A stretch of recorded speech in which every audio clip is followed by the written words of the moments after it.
I was assigned to the U.S. consulate in Monterey in the DEA office there, and my job was to assist in investigations, right, going after individuals and trafficking organizations, primarily the Zetas and the Gulf Cartel. One of the reasons that I, wanted to go to Monterey and sought that assignment out is, it's a relatively peaceful city.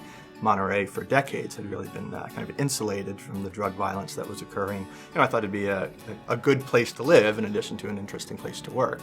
So I went with my family. We all went to Monterey and lived there for a couple of years. At least 6 people were killed on Wednesday in the violence-plagued northern Mexican city of Monterey. Violence got much worse. My family were evacuated. All of that despair in Mexico didn't really have anything to do with drugs. Didn't really have anything to do with the product that was being shipped, just like Mexican beer is shipped into the United States, right? 99% of the problems associated with drug use, they're associated with prohibition.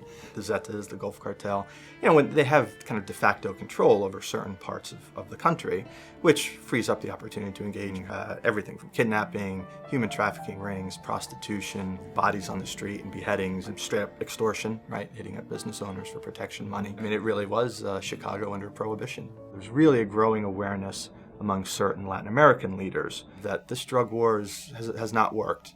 And in talking with Mexicans, of course, we knew many Mexican families there, and it was very sad. Very much an understanding there that this is a problem that is America's creation, but they're suffering the consequences.